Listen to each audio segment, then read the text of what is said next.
Ano ato, isa na namin sa Titan. Parang pamasok. Pwede. Magkano sangla mo? Ang minsan lang namin, sana yung doon. Kasi nanghiram din siya ng ano, mga maghahati kami sa mga pagsalita. Dito kung sa isang milyon, 500 example. Na nga 10% ng tubo. Taas na. 10% sa isang taon? Sa buwan. Nako. Pumasok niya. Kaya nga, sabi ko, pero parang ano tayo yung mga pag-istampa natin yung CBT.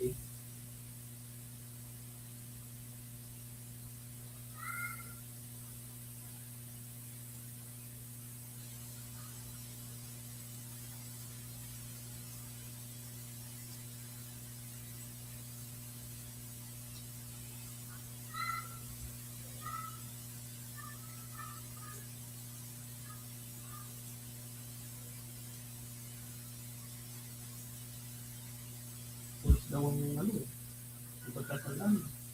Nako. Tayo sabi ko pa nga. Kurakot ng pulis yun. Wala namang pulis yaman kung tama na yung trabaho ng pulis lang. Naghanap ng sangla yan para ma-justify niya ang kanyang kinita.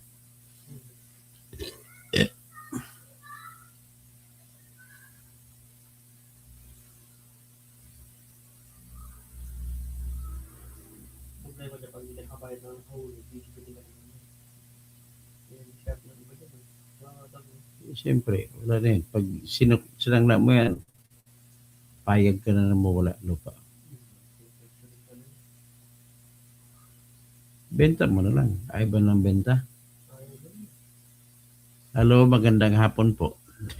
Gusto tayo sanglaan, naka 30. Naka 1 minute na pala tayo. Nagkwento. Magandang hapon po. Ang ating pag-usapan ay lilipat daw si, sasali daw si, dadalo si,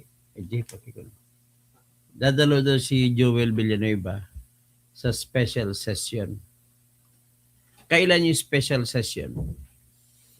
Yan po ay July 27, 2026 at yun po yung tinatawag na SONA ni Marcos. So, anong sitwasyon? Pag dumalo si Joel,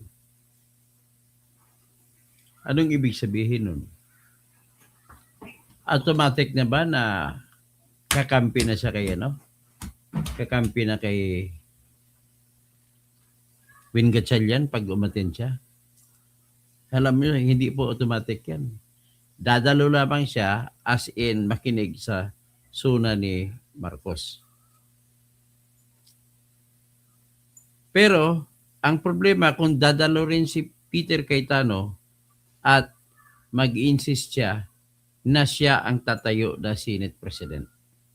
Malaking gulo yun. At in-expect ko it will be the first time in history na mangyari ganon. At oras na mangyari po ang ganon, nakikita ko po yung repercussion. Ano ang kasunod? Magkaroon po ng krisis. Krisis sa konstitusyon, krisis sa politika, at krisis sa lahat ng mga kung matuloy ba ang SONA. Kasi ang special session ay sa July 27. SONA yan. Alam naman natin na kada SONA, ang tatayo sa tabi ni Marcos ay dalawa speaker ng House of Representatives at Senate President. Ang tanong ngayon, sino ngayon tatayo as Senate President? Papayag ba si Alan Peter? Siyempre, dahil nakikita ko na maobliga sila dadalo ang grupo ni Peter at ang grupo ni Win Gatchalian. So, ulitin ko lang, imagine nyo lang sitwasyon. Kung dadalo yung dalawang grupo, mag-agawan ngayon dun sa pwesto na sino ang tatabi kay BBM bilang Senate President. Hindi papayag, sigurado si Alan Peter Cayetano. Natutuwa lamang ako po kay Alan Peter Cayetano. na ang kanyang ugali, hindi siya kagaya kay Bendalo, hindi siya kagaya kay Erwin Tulfo, na mangingwilyo, na arestuhin kung sino man ang gusto niyang arestuhin. Nawala, hindi naman siya pulis. So, ini-imagine ko na doon pa lang mismo sa pagtatayo pa lang ay krisis na. Karugtong na krisis noon, siyempre, ano kayang gagawin nila ni Marcos? Magtutuloy sa SUNA? Wala yung Senate President. Mag-away-away pa. Sa House, wala kang problema. Kasi yung sip-sip na si Buji D, nandun lagi. At pinagkasunduan naman ng mga sip-sip na congressmen na si Buji D ang mangungulo sa House of Representatives. Si Buji D kasi masunurin kay Marcos. Alam naman natin mga kongreso, ang mga congressmen at congresswomen ay mga hawak ng presidente yan. Bihira lang mga congressman at congresswomen na hindi napapahawak sa presidente.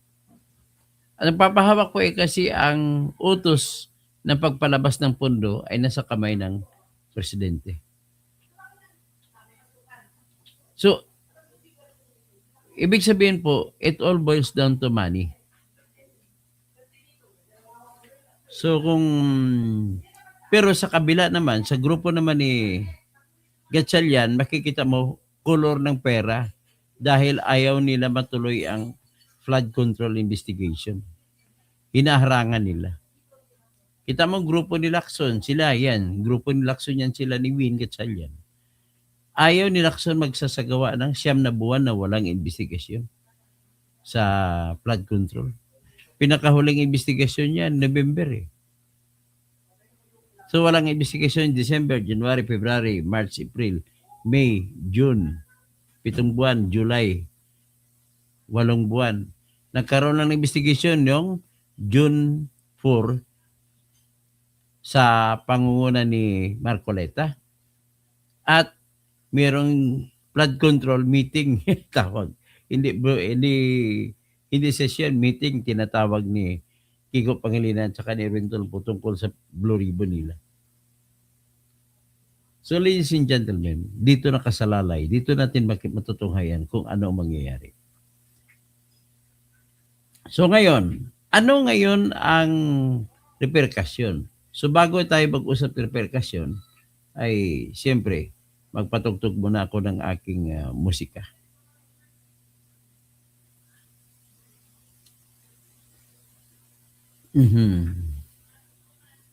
Yung musika ng aking channel.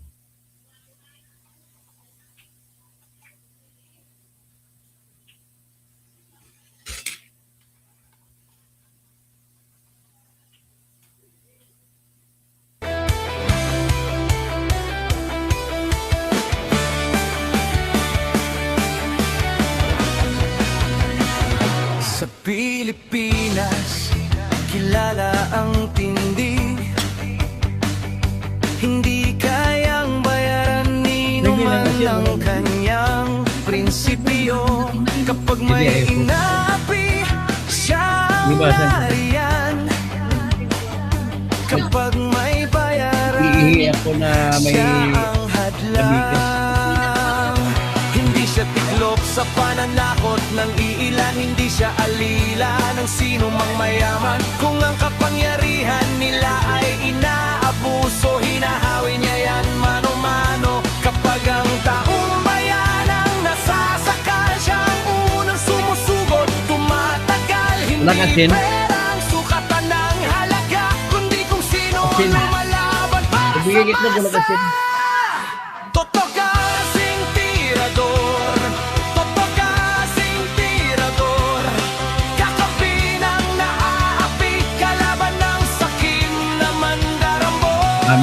Totoo kasing tirador, totoo kasing tirador. Hindi kayang bilhin ang puso niya matibay.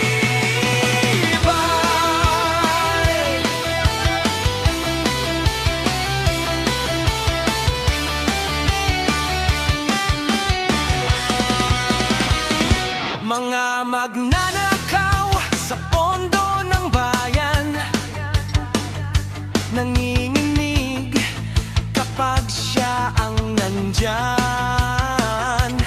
Bawat piso, bawat sentimo, kailangang sagutin sa mata ng tao. Walang ngiti para sa mandarambong walang pwesto, para sa sumisimsim kapag ang hustisya ang pinag-uusapan. Siya ang bantay sa gitna ng laban. Kung may nilulunod ang kasinungalingan, siya ang boses na hindi tatahimik. Sa bawat galaw ng mapagsamantala may salubong na paninindigan niya. Kasing tirador, kasing tirador, kakampi ng naaapi, kalaban ng sakit na buwaya. Kasing tirador, kasing tirador, hindi kayang bilhin ang puso niyang matibay. Hindi lahat ng malakas ay tama, hindi lahat ng tahimik ay duwag. Kapag ang bayan ang pinagkakaitan, siya ang unang humaharap. Kasing tirador, kasing tirador, kakampi ng naaapi, kalaban ng sakit na buwaya. Kasing tirador, kasing tirador, sa taong bayan nagkatayo, hanggang dulo ang paninindigan.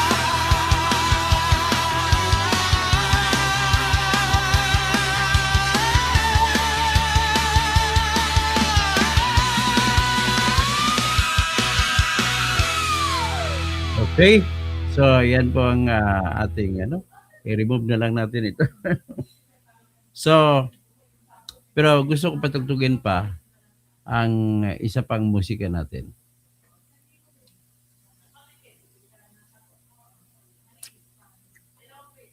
Ito po yung para kay Sara Duterte.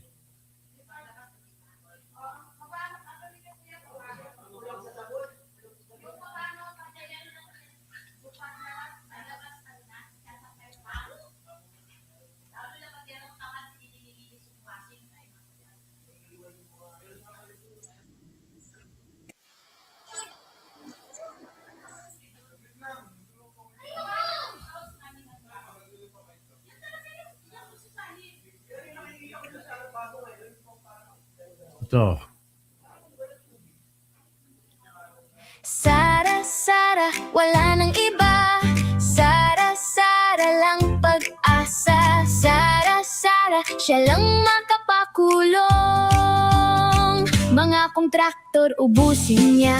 Si BBM Sandro ikulong niya. Si Tamba Zaldi ikulong niya. Tapang at malasakit ibalik para bayan ay manahimik. Durugin ang sindikato sa korte, sa DPUA, sa DS Void, sa PhilHealth. Okay. So, ang pag-usapan natin sa ngayon ay si Joel Villanueva, pero ipatugtog muna natin kung anong meron kay Joel Villanueva.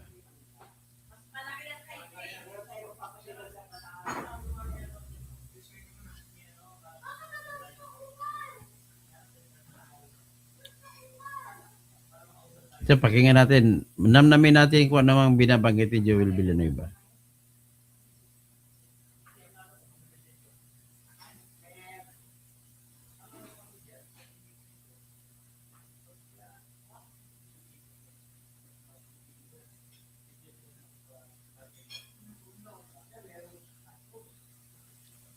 Ito. Pakinggan natin si Joel Villanueva.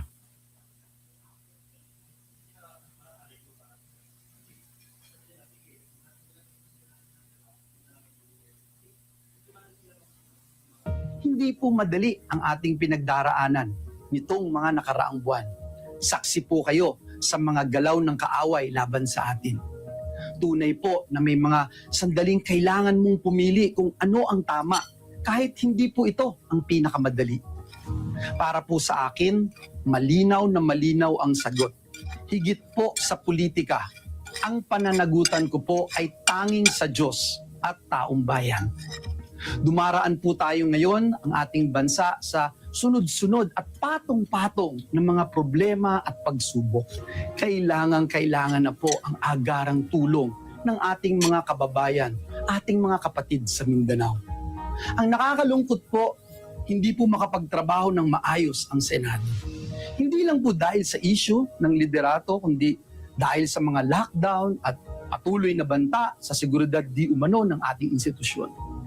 Naiipit po ang mga kawani ng Senado na nais lamang pong makapagtrabaho. The Senate staff should not be caught in the middle of this political fight. Hindi po pwedeng puro away na lang. Bilang mga Tika mo na nais lang kita kay i-correct dyan, Joel. Hindi po politika ang labanan dyan na puro. Labanan po ng una, prinsipyo. Pangalawa, ipaglalaban mo dapat ang batas. Ipaglalaban mo dapat ang konstitusyon. So pakinggan ba natin siya? lingkod bayan, prioridad po natin. Dapat ang siguruhin na patuloy na nagtatrabaho ang bawat isa sa atin, lalo na ang Senado, para po sa ating mga kababayan. Sa pagkakataon po na magkaroon ng special session, tutuparin po natin ang ating sagradong tungkulin sa ilalim ng ating saligang batas. We will be there. Tungkulin po nating protektahan ang ating institusyon at unahin ang kapakanan ng ating mga kababayan. Alam mo, ladies and gentlemen, pinagmamayabang na po ng grupo ni Win Gatchalian na nakuha na nila si Joel. Ako, I tend to believe na nakuha nga sa ganitong pananalita niya. Pero oras na gagawin niya po yan, zero na po siya. Zero na siya sa mata ng mga DDS. Tandaan niyo po, 35-36% po yung boto ng DDS sa buong Pilipinas. Yan ay Mindanao lamang yan. Hindi pa kasama ang Visayas dyan. So kung gano'n ang pakiramdam niya, yung grupong DDS ay hindi naman natatakot. Kasi darating ang eleksyon ay mananalo pa rin ang DDS sa boto. At in that sense, na kung darating man yan, halimbawa, namili si Joel sa kabila, sigurado po na hindi na mananalo ang kanyang tatay na tatakbong senador. Alam ko tatakbong tatay niya senador, si Brother A.D. Villanueva. That will be the end of their career. Zero na sa amin si Chis Escudero, tatakbo pa naman siya sa 2028. Kaya, aasa na lang si Chis Escudero sa boto ng Luzon.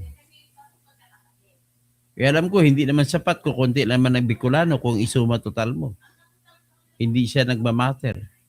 Mas maraming dihamak Tagalog. Sunod sa norte, pag pinaghalo mo yung Ilocano, Kapampangan, at Igorot, Pangasinense, ay mas maraming nagdihamak yung kumpara sa Bicolano. At ang battleground din sa NCR. Tandaan po niyo sa huling survey, sa NCR, 54% si Sara Duterte. Sa balance of Luzon, hindi naman siya kalayuan. So, ang pagpili ni Joel Villanueva, sa totoo lang, hawak niya ngayon ang beat. Siya ang magbibigay ng desisyon kung saan pupunta ang number 1, flood control investigation. Kapag matutuloy ang flood control investigation na si hawak nila ni Kiko, wala kang tibay na maasahan, marami silang itatago. Halatang halata po na kakampi kay BBM sila ni Win Gatchalian. Halatang halata po yan. Bakit naman kumampi ron si Bem Aquino? Ngayon ang ATOM naman, August 21 movement, na binuo yan ni Butch Aquino, kapatid ni Ninoy Aquino. ay ngayon nasa kamay na ng demonyo. Sino ba yung nag-leader dyan? At binibira pa si Alan Peter Cayetano. Ibig pong sabihin yung Atom kumakampi na kay BBM. Si Leni Robredo po ay tumanggap ng 500 million para sa JC Robredo Gymnasium na rehabilitation. Sa Naga, pinuntahan pa siya ni BBM. Kinain ni Leni ang kanyang prinsipyo na siya dapat ang panalo noon sa eleksyon na yun. Tumanggap siya sa demonyo ng 500 million.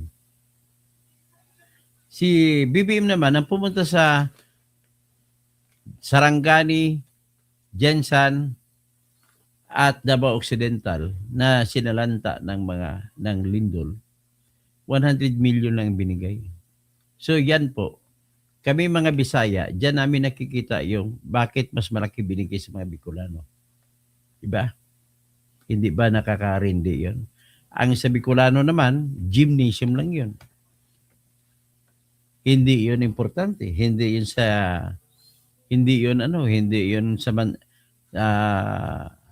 hindi yun bagyo, hindi hindi pagsasalanta. Ito paano ba ngayon tatayo yung mga tao, mga Bisaya dyan sa Sarangani? Sa Sarangani, marami ding Ilocano dyan, na dyan ay pinanganak. Marami ding mga Kapampangan dyan. Maraming mga, sabihin natin mga taga Visayas, mga Cebuano. Marami ding mga Ilonggo yan. Yan ang komposisyon po ng populasyon ng Sarangani.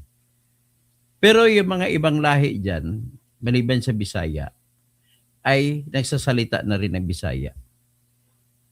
Yung mga bagong tubo ng mga anak, mga Bisayan speaking na rin sila lahat. Pero you can just see the disparity. Bakit? Sa Cebu City, sa Cebu, ang bagyo nun, 150 million lang binigay ni BBM. Yung lindol sa Bugo City. Bakit ganun? Meron bang nagdidikta? Hindi mo, galit ka lang BBM sa mga Bisaya kasi mga pro Duterte ang mga Bisaya. Ang usapin kasi ngayon, imbis na tutulungan mo buong bayan, nag-usapin sa gitna ng dalawang grupo. Ang pro BBM ay kakampi dyan ng mga dilaw, kakamping, at saka makakaliwa ko. At nag-iisa lang ang pro DDS. At dyan ako kasama.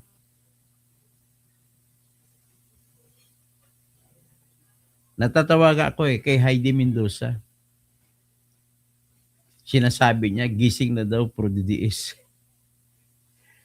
Ikaw ang gumising, Madam Heidi Mendoza.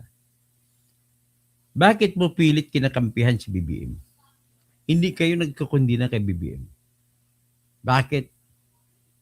O ngayon, despite the fact na hindi po popular sa netizens, itong grupo ni Gatchalian. So, I just wonder kung talaga bang kakampi si Joel kay Gatchalian. Ito tingnan nyo ang pinaka-survey kanina sa netizens. Nagkiklaim po si Gatchalian na siya ang suporta ng publiko ay nasa kanya. Yun ay ayon sa kanya. Tingnan natin.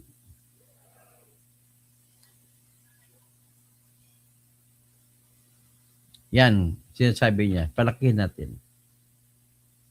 Yan, suporta daw ng publiko kay Gatchalian. Pero ladies and gentlemen, tingnan mo naman. Sa kanya bang suporta? Totoo ba? O, tingnan ninyo, ang pinagtawanan, 14,500 ang nagtawa sa kanya. Ang sumusuporta sa kanyang deklarasyon ay 1,600 lang. Ang galit sa kanya ay 345. Ang sumusuporta sa kanya na iniibig siya ay 308. Ang layo-layo po. 15,000 as against 16,000. Napakalayo po. ng diferensya.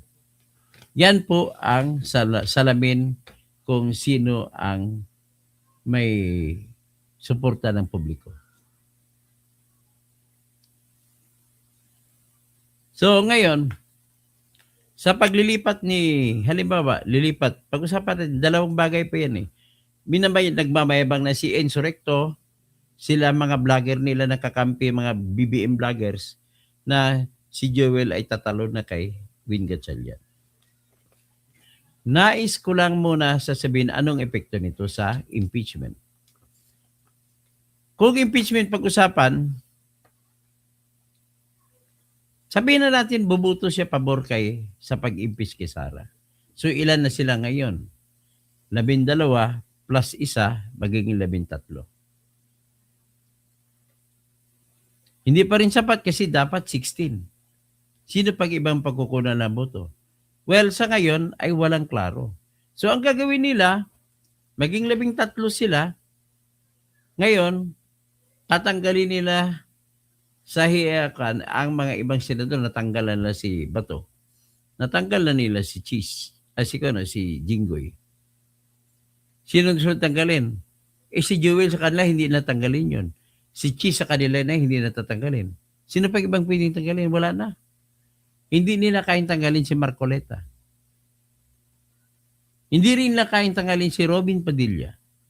Kasi obstruction of justice na kinaso nilalaban kay Robin Padilla ay pwede ka naman makapagpiyansa. So nandun ka pa rin, makapag-attend ka pa rin ng hearing. Hindi rin nila kayang tanggalin si Mark Villar at saka si Camille Villar sapagkat yung dalawang yan, ang kaso sinasampa sa kanila kahit iakyat pa sa korte ay makapagpiyansa naman sila. So in other words, hanggang doon na lang yan. Hanggang kay Joel na lang. Hanggang 13. Kung ang makukuha, ang mawawala, dalawa lang. Si Jinggoy lang at saka si Bato. So ano ang 1/3? Ang 2/3 ng 22. Kasi sa impeachment pag-usapan muna natin. Kailangan kasi ng boto na ma-impeach si Sara Duterte ay 2/3. Alam mo na ibig sabihin 2/3? Hatiin mo sa 3 ang membro ng Senado at pagkatapos mamahati sa 3, pagsama mo yung 2 sa 3 hati. So 22 divided by 3, that is 7 and 1/3. So 7 and 1/3. So pwede ba ang dalawang 7 and 1/3 ay 14 and 2/3? Sabihin natin 15. So makabuo ba sila ng 15 na boto? 24 lamang po ang senador. Bawas natin si Jinggoy, si Bato. So ilan na? 2 minus 2. So tapos si Amy pupunta kay Sara yan. So 3.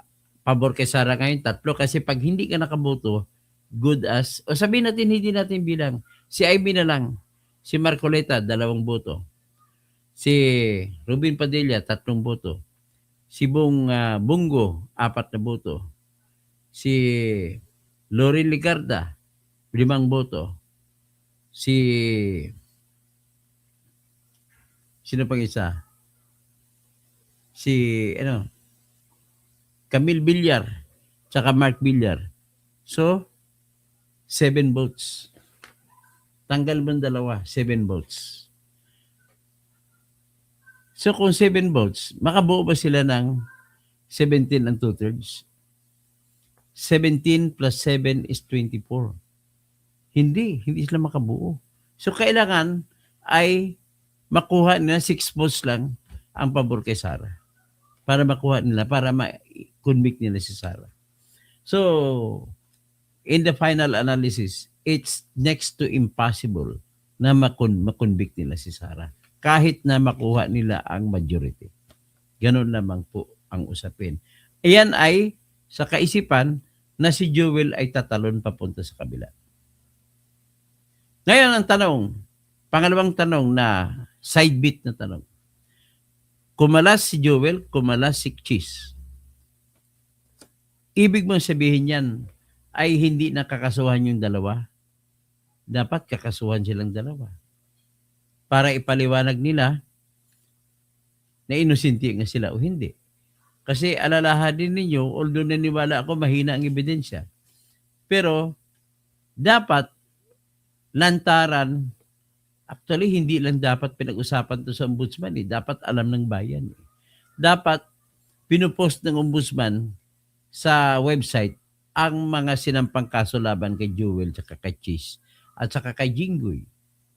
At malaman din ng bayan kung anong sagot naman ng mga kinakasuhan. Para magiging fair sa bayan, nakikita ng bayan. At marami kaming mga magaling sa batas na mag-analisa kung tama ba ang ginagawa o hindi.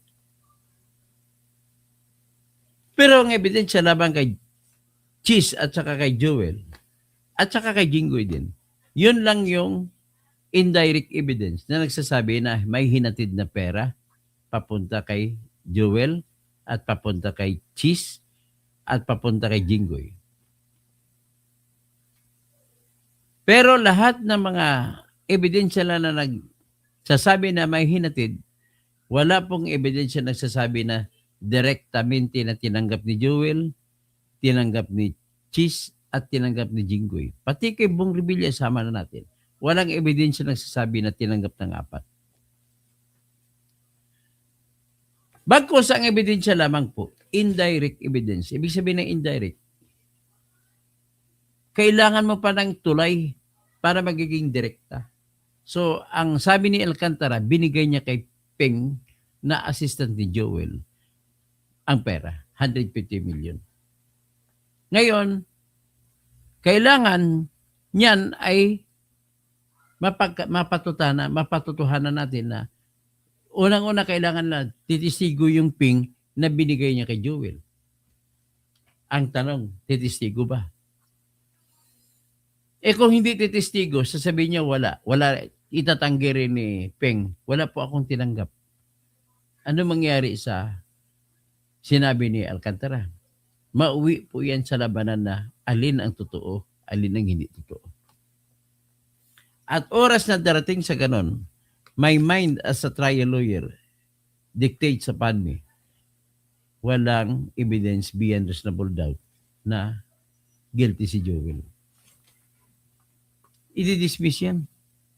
Ganun po ang ebidensya laban kay Joel. Ang ebidensya naman laban kay Cheese Escudero, binigay ang pera ni Roberto Bernardo doon kay Maynard Ngo. Si Maynard Ngo, kiniklaim nila na very close kay Cheese Escudero at very close din kay Lisa Marcos. So, ang ibig ba sabihin, na binigay kay Maynard Ngo ang pera ay natanggap ni Cheese? Malabo. Di ba? Malabo. Ganon din balik tayo kay Joel. Hindi rin ibig sabihin na tinanggap ni Joel dahil tinanggap ni Peng. Kasi all the while, kahit na totoo na mga tao nila si Maynard Ngo, si Joel, ay hindi ibig sabihin na tinanggap nila yung pera. Okay? Ganon din po kay Jinggoy Estrada. Wala ring ebidensya nagsasabi na tinanggap ni Jinggoy ang pera. At lalo pa napaganda ang sitwasyon ni Jinggoy. Sapagkat may ebidensya sa nagpapatunay ng certification na hindi siya nag-request ng project. Ang may ebidensya na nag-request ng project kay Joel. Pero ang project naman na nag-request ni Joel ay multi-purpose building, hindi flood control. Ang aligasyon naman laban kay Joel, ang binigay ay pera sa flood control project. Malaking problema ng umaakusan yan. Malaking problema ni Remulla yan kung paano niya papatunayan. Kasi kailangan mo proof beyond reasonable doubt. Pagdating kay Jinggoy, lalong gumaan, lalong mas matapang ang ebidensya ni Jinggoy laban sa kanila. Kasi binigyan si Jinggoy, naglabas ang Legal Research Bureau ng Senado na nagsicertify na walang ni-request na project si Jinggoy. Yan po ang katawa. ang status ng kaso sa nilalaban sa kanila. So, whether or not, pero most likely tatalon si Joel sa kagrupo ni Win Gatchalian. Kung gano'n ang mangyari, apektado rin ang flood control project. Ang flood control project ay hindi matutuloy na imbestiga kasi haharangan nila. Marami nagsasabi, gumagawa ng kwento na yung 18 Marines ay hindi mapagkatiwalaan. Lahat na binanggit na pangalan doon sa affidavit ng mga Marines ay nagsampa na ng kasong libel at saka perjury laban sa kanila. Kasama dyan si Luistro. Nagsampa ng kaso si Ridon. Nagsampa ng kaso si Adyong. Si Joel Choa. Nagsampa rin ng kaso si Father Flavi. Nagsampa rin ng kaso si De Lima. Nagsampa rin ng kaso si Trillanes. Nagsampa rin ng kaso yung mayor yung congresswoman ng Iloilo City, si Congresswoman Baronda. Nagsampa rin ng kaso si Congresswoman Janet Garen. Lahat sila na binanggit doon nagsampa ng kaso. Maliban na lamang kay Mark Villar at saka kay Lauren Ligarda. So, pag inanalisa mo to ang flood control project, pilit nilang pinapalabasan ng kwento na hindi ka panipaniwala ang 18 Marines. Ladies and gentlemen, very clear naman na nakita natin ng ebidensya. Punong-puno ng maleta. Isa po ang nakikita natin. Nang ibig sabihin po ay may dineliver na maleta. So nagla-live ako. So may dineliver na maleta. Ang usapin na lang ngayon ay kung ang laman ba ng maleta na yun ay pera. Yan. Pero sa usapin na may dineliver ang pera na maleta ay proven na po, tested and proven na. Wala makatanggi. Nakapag-selfie pa nga si pinicturan pa ni Saldico, si Voluntate, na pagkatapos may deliver kay Sandro, tinanggap mismo ni Sandro ang mali-malitang pera na binitbit papunta sa paway na bahay ng mga Marcos. At nagpa-picture pa si Voluntate sa tabi ni Sandro Marcos na naka-shorts. Ang kumuha pa ng litrato niyan ay si Saldico pa. Ladies and gentlemen, let us not live in illusions. Let us live on truth. And the truth says that mga mali-maleta ay na-deliver. Huwag muna natin pag-usapan kung may lamang pera ay mali-maleta. Pero alam ko naman na kahit sinong abogado, probable cause na yan na pera ang dineliver. Bakit? Sa ganong sirkumstansya, para saan pa pag-deliver ng malita kung walang kwenta? At bakit kinarga pa sa eroplano at sa helicopter ang mga malita kung walang lamang pera? Yan ay usapin na kung may pera ba talaga na dineliver o wala. Ay, iba yun. Ang may usapin kung may envelope pa na binigay na dineliver at malita, totoo yun. Ang hindi lang natin alam kung totoo o hindi.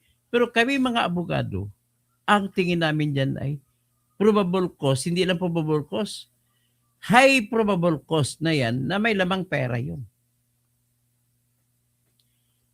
Kaya, narinig ko si Ace Barbers, kumaso. Narinig ko yung katwiran ni Ace Barbers. Malita naman daw, hindi naman daw binilang yung pera, hindi man lang nila na sinabi na binilang, nakita nila naman ay pera.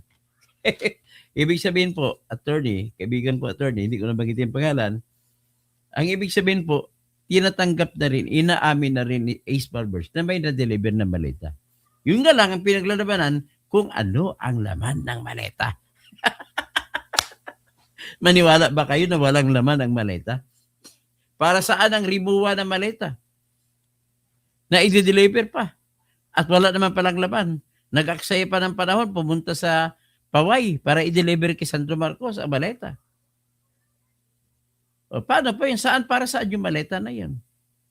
Paano para saan yung envelope na binigay na tinanggap naman ni Father Flavi, ni Leila de Lima, nila ni Joel Chua, nila ni marami sila, si Janet Garin. Kay Madam Stella, daming maleta din deliver. Pero hindi ko sinabi na pera naman ha. Bahay pa niya. Ang litrato na binigay ng Marines sa bahay mismo ni Stella Marie Kimbo ay ang mga maleta deliver. Pero walang binuksan na maleta na may lamang pera. Yun lang sa akin yun. So, yan po ang katotohanan. So ngayon, kung kakampi si Jewel kay Win Gatchalian, ano kaya ang mangyayari sa maleta? Yun lang ang tanong.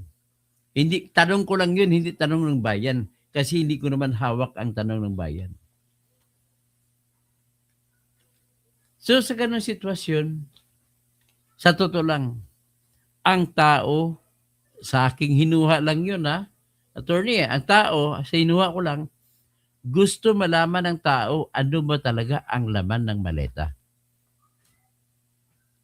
Malalaman lamang yan ang laman ng maleta kung titistigo si Mark Tecay, na tauhan ni Saldico, titistigo si John Paul Estrada, na tauhan ni Saldico, titistigo si Saldico mismo. Diyan natin malalaman talaga. Masigurado natin na pera talaga ang laman nun. At saka, nagbigay na po ng complete delivery report. Nabasa na natin. Nagbigay ng complete delivery report. Si Saldico. Basahan, ipakita ko sa inyo yung delivery report ni Saldico kung ilang billion ang dineliver niya kay BBM.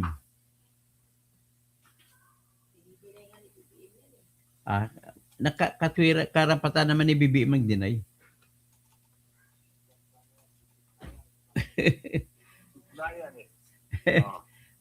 To deny is one thing at hindi naman tinatanggap yung kanya. Ito, pakita ko lang muna yung resibo na pag-deliver ng mali-malitang pera kay BBM. Pakita ko lang yung resibo. Mahiya naman kayo. Oh, ito. Si Mr. Mahiya naman kayo. Nung nakaraan, sinabi niya mahiya naman kayo. Ano kaya yung sasabihin niya ngayong SUNA? Bukas pa yun? Sa 27 July. Okay, ito ipapasok natin. Papasok natin yung delivery ng maleta. At ang resibo, listahan. Ladies and gentlemen, yan po ang maleta na dineliver. Balikan na, sariwain natin. Tama. Ayan, sariwain natin. Yung unang dineliver, nakalista dito May 1, 2024. Ang haba niyan. O yan, patakboy natin. Manghaba yan, marami yan. 29 deliveries ito ang nakalista rito. Yan, kita niyo mga maleta, mga remuwan na maleta. Tataka ako, walang Samsonite eh. Kaya nga pinagbabati yung bahay ng Biskaya, tulad yung muna eh. So, yan, ito yun. Ito, puro mga remuwa yan, walang Samsonite yan. Ito ngayon ang resibo. Basahin ko lang resibo ha. Nakita na ninyo yung resibo? September 1, 2022. 450 million ang dineliver. Ang nakalagay dito, let us be fair. Dineliver ni Saldico kay Romualdez. Hindi naman kay BBM, kundi kay Romualdez. Sabi siya doon sa Mahiya naman. September 17, 2022, 550 million. So that completes the 1 billion sa isang buwan. At 2 billion. Tapos September 26, 661 million 327,500 pesos. So, ibig sabihin, ang na-deliver sa September is 1.66 billion. Sa October 2, 22 naman tayo. Ang dineliver, October 5, 500,000. 500 million. October 15, another 500 million. So, 1 billion lang ang dineliver. Sa November 11, ang dineliver ay 1 billion. November 18, ang dineliver ay 500 million. Ang November 20, ang dineliver ay 500 million. So, 2 billion na. November 22, ang deliver another 500 million. So, 2.5 billion na. November 20, another 3 billion. So, ibig sabihin, tinabunan yung kulang sa October na delivery at saka September na delivery. Dito tayo, December 3, 500 million.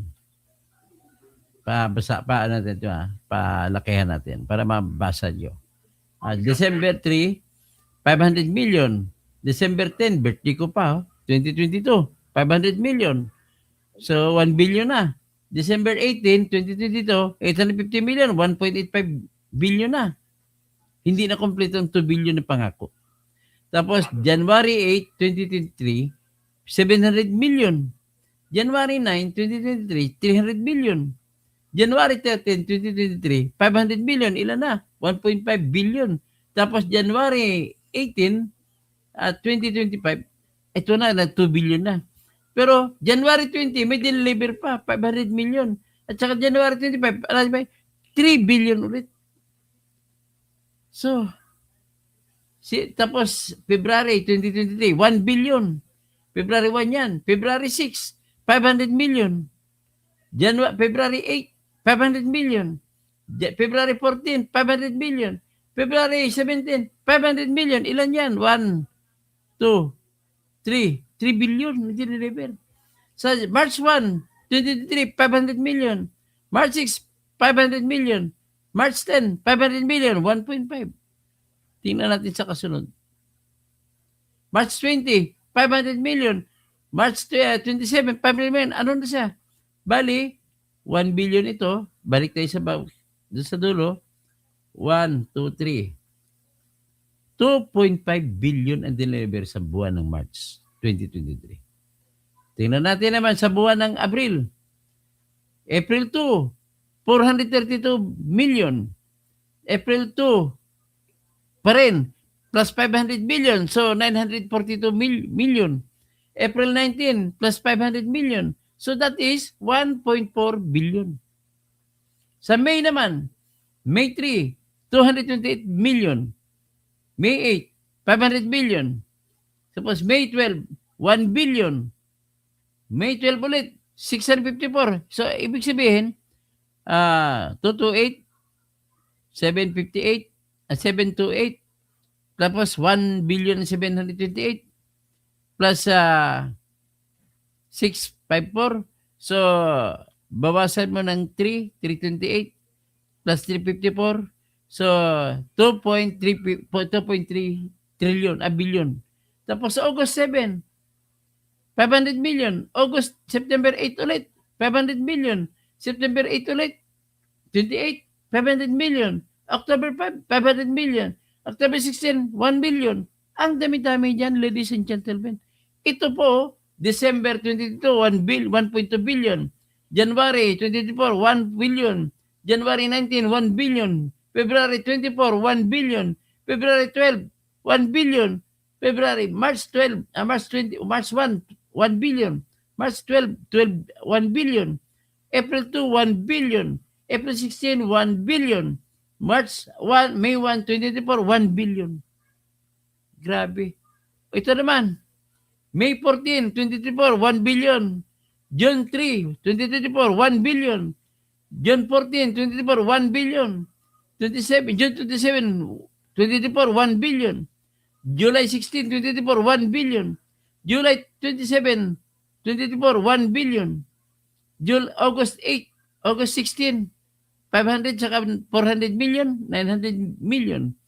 September 2, 2024, 1 billion. September 4, 14, 500,000, 500 million. September 6, 500 million, so 2 billion na. October 2, 1 billion. October 14, another 1 billion. So 2 billion. November 5, 1 billion. November 15, 2024, 1 billion. Tapos December 14, 2024, 250 million. Tapos December 26, 750, so 1 billion na. So January 11, 2025, kalating billion. January 16, 125 million. January 17, 2025, that is, 1 billion 625 million na. January 18, 2 billion 300, 265, 125, 2 billion 125. Tapos February 25, 2025, February 1, 2025, 500 million. February 10, 2025, another 501 billion na. February 20, 1.5 niya, another 500 million. February 21, another 500, that is 2 billion. Tapos March 11, 2025, 500 million. April 15, 500 million. 2025 yan. O, dito pa.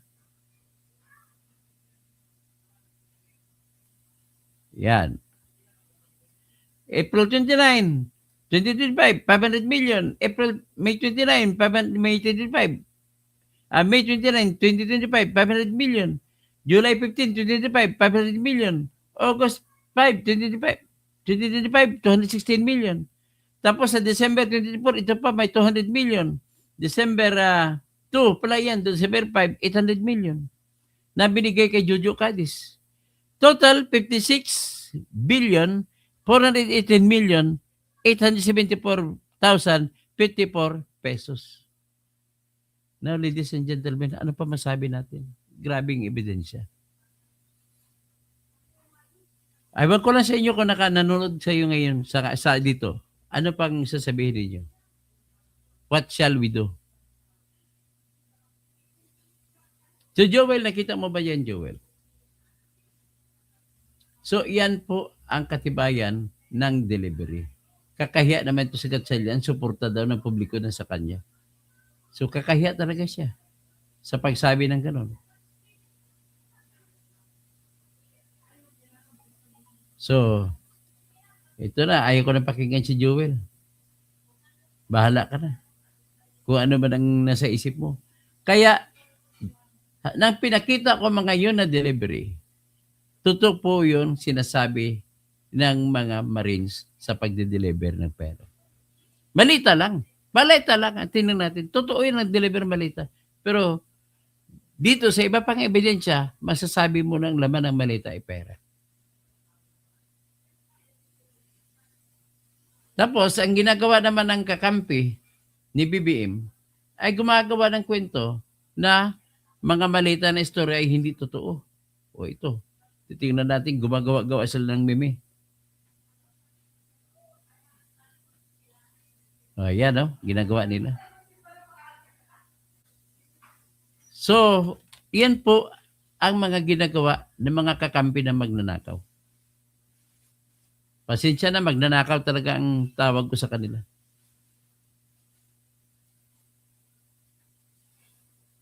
Okay, sino pa?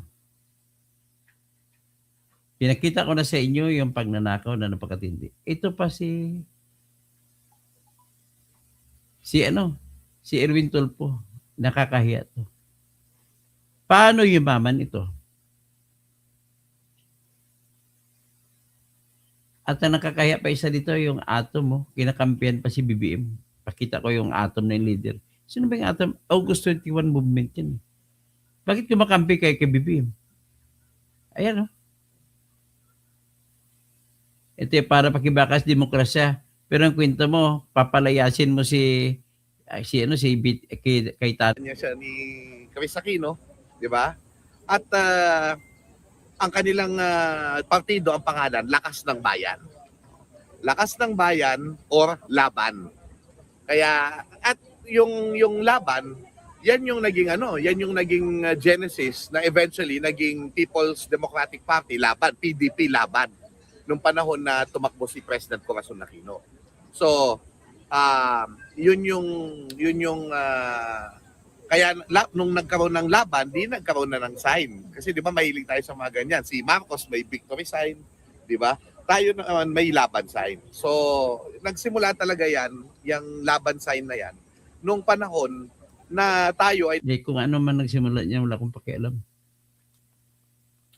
Sinalaura niya, kumakampi kayo ngayon kay,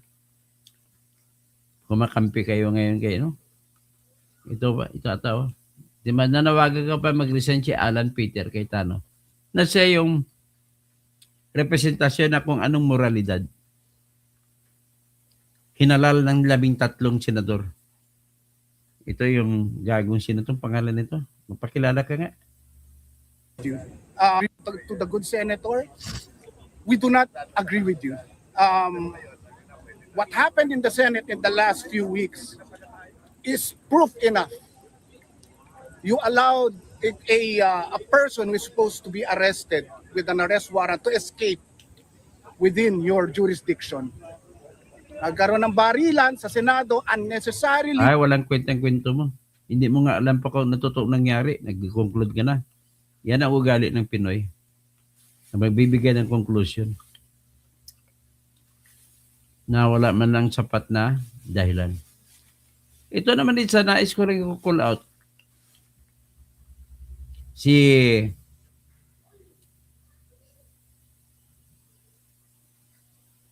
Madam Heidi. Akala mo mga Heidi Mendoza, sikat ka na, nagkamali ka ng galaw mo. Ayan, Dear DDS. Sabi na, Dear DDS, Independence Day na, palayain nyo na sarili nyo sa maling ay, ikaw lang nagsasabi na mali. Ikaw po ang mali. Kasi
wala ako.